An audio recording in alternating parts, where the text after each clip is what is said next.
Hello there, I'm Ava Jarvis with Solo Boarding, and today we are reviewing Spell Saga.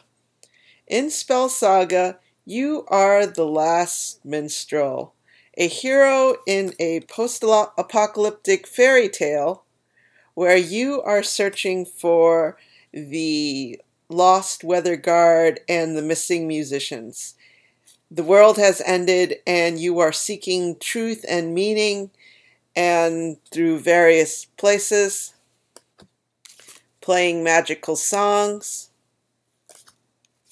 using magical items to defeat various monsters of all sorts and types. Your goal is to make it to the forest, where you can continue on your saga. Now, these are obviously not the final cards of the published product. These are the print and play cards that I printed on my inkjet, but you can already see that the art is quite beautiful on these cards. So what do I think of this storytelling game in a post-apocalyptic fantasy world?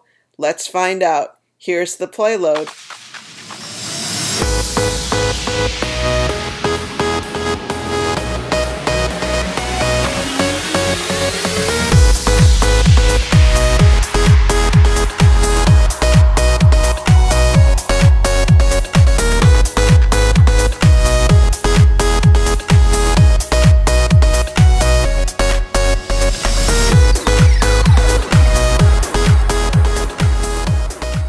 In Spell Saga, there are a number of different types of cards. There are hero cards, which represent the lost minstrel and various allies that he has. There are place cards that represent various locations, and they all have special abilities that you can invoke when you're there. There are the ever-important story cards. There are special spell song cards. There are folk cards that represent people who are willing to help you on your journey. A large number of item cards representing various items you will use to help you. And of course, the enemies, monsters that you encounter on the way will try to stomp on your head. Whatever the card, there is usually a source cost in the upper left. Sometimes that source cost is blank, which means that that card comes into play in another way, but basically the source cost indicates when you can acknowledge a card and how much it costs to get certain cards into play. Enemies, when they're acknowledged, automatically come into play. Items, you would have to pay 6 source, and I'll discuss what source means in this game. To start off a game of Spell Saga, you have your starting cards as always. You have 3 place cards that are all connected together representing the crumbling tower. You also have the last minstrel, your hero. You have a pistol to start off with to help you against the monsters. This is your deck. And you'll always start with 1 story card. Now, the game refers to certain play areas as piles. You have the place pile, which is where all the locations will end up. You have the item pile of the hero, which is where items will be played. You have the action pile, which I'll cover in more detail later. And you have the story pile, which is where the story cards go. You start off with 1 story card, and because you've added something to the story pile, that means that you get to draw an armor card into your armor pile. The armor pile is basically your hit points.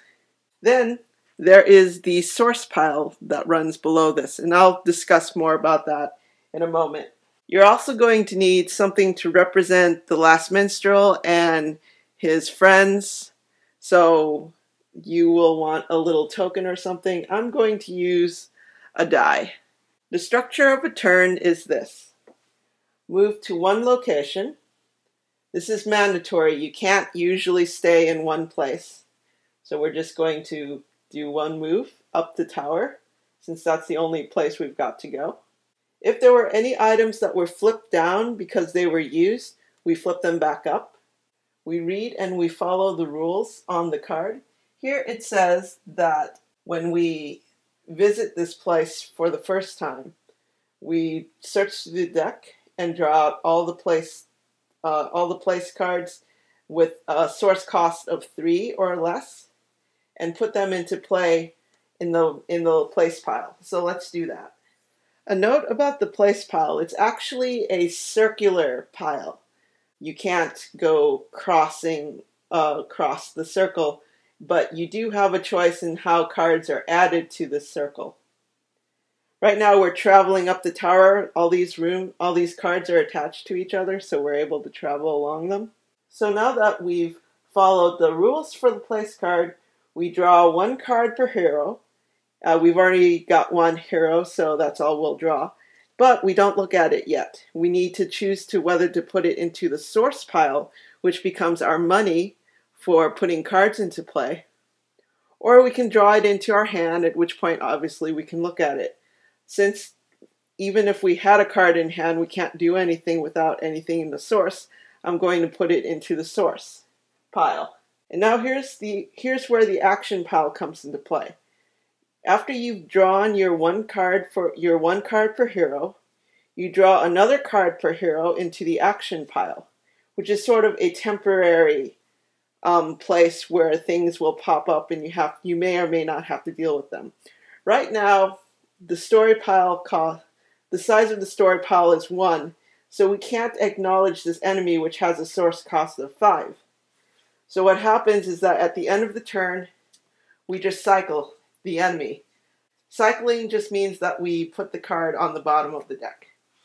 You'll be doing a lot of cycling in this game. You lose if the last minstrel is cycled, basically if the last minstrel has been damaged enough that he dies and goes under the deck. At any point during your turn, you can use item cards. So at any point, I could have used this pistol. You can play cards from your hand at any time. You can play cards that were in the action pile at any time. And you can battle any acknowledged enemies. We'll talk about battling enemies in a little bit. So let's carry out another turn of this game. So we're going to move upwards because we have to move somewhere. We could move back downwards, but the rules of this card additionally say that it goes away into the story pile when you leave it. So let's go upwards and explore what we can.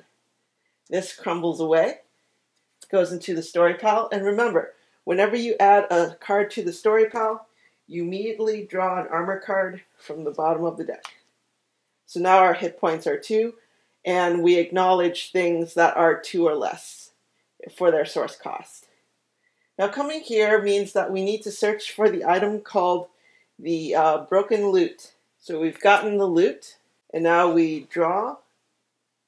So I'm just going to put this again into the source pile. And then we draw our action card. But we don't have enough source to pay for it, and we can't acknowledge it anyway because our story pile is only 2. So we cycle it as well at the end of the turn.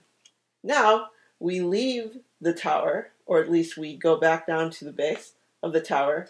This also crumbles away. And now we add another card to our armor pile. And now we can acknowledge cards that are 3 or less. So now we've moved back down here. We draw a card. I'm going to actually draw it into my hand. It's a story card, so I could choose to play it at any time, but I choose not to at this point. And we flip a card into the action pile. Nope, we still can't do anything, so we cycle it. So let's talk about monsters. So if a monster appears in your action pile,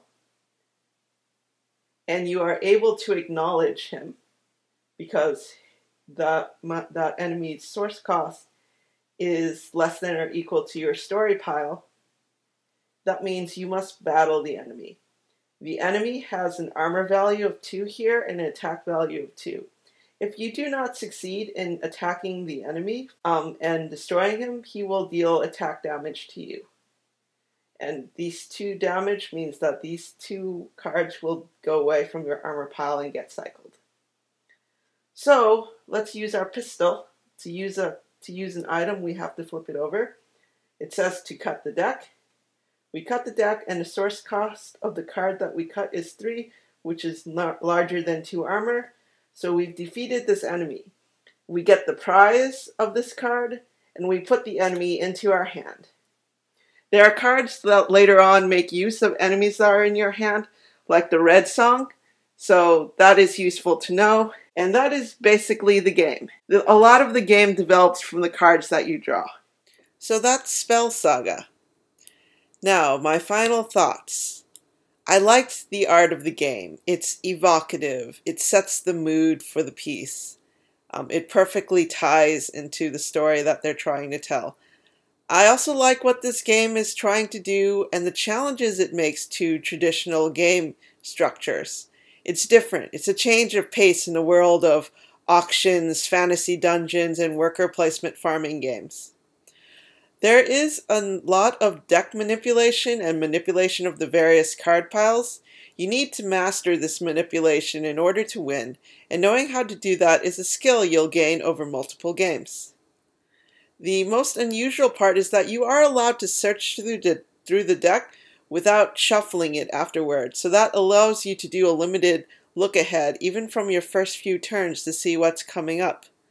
There are even cards that will allow you to go through the deck and flip certain cards face upwards and shuffle the deck together so that you can see when a particular item that you need or enemies, you can see when they're coming, and you can perhaps choose to draw them into your hand instead of sticking them away in the source pile or allowing them to get shuffled into the action pile. And now I'm going to say what I think all designers fear to hear, which is this: I really wanted to like this game. And I really wanted to love this game. Everything about it seems to say, Ava, this is totally up your alley. Fantasy, different kind of storytelling, choices, adventure, everything. And it's not your typical fantasy setting either. It's a post-apocalyptic fantasy world, and that speaks to me. But there are 3 problems that ultimately brought the game down in my eyes. The first is that there's a grind in the beginning of the game. You only have 1 hero, so you can't do much. You can only draw 1 card into source pile or hand, and you only have 1 action card. You only have 3 cards in your story pile after the first few turns, so you can't acknowledge much nor pay for very much. And while that allows you to glide under the radar of the really serious enemies like the cockatrices, the pace of the game really suffers for it. You just have to hope that sooner or later you're going to run into another story card that you can get into the story pile. Fortunately, story cards are free to play, but even so, you just have to hope you run across one of them. Now, the first problem is deeply rooted in the second problem. There's only 1 deck driving the entire game. Now, I'm not saying that all games have to have multiple decks or moving parts in order to be good. Far from it. If Spell Saga could be driven successfully from 1 deck, I'd say more power to it. But that 1 deck, despite all your manipulation and searching and flipping cards face up and so on that you can do to it, it can lock secrets inside it for a very long time. There's an incredible amount of deck and pile manipulation, and it is necessary because vital cards to your enjoyment of the game or even winning the game can be locked in your armor or source piles. If you don't know that that can happen, your first games can end in failure and you won't know it for a long time. Around 2 hours per game for me, and that's disappointing. I've won half of my games after finding out how to manipulate the deck, an effort I engaged in mostly because I printed out and cut the whole darn thing and I wanted to get my printer ink's worth out of it. But I'm not sure that people will necessarily have the patience to persevere and to find out. I could be wrong, though. And the third problem I have is the rules. In a game like Spell Saga, where there are so many cards that change and break the rules, more guidance in how to handle such cases is needed.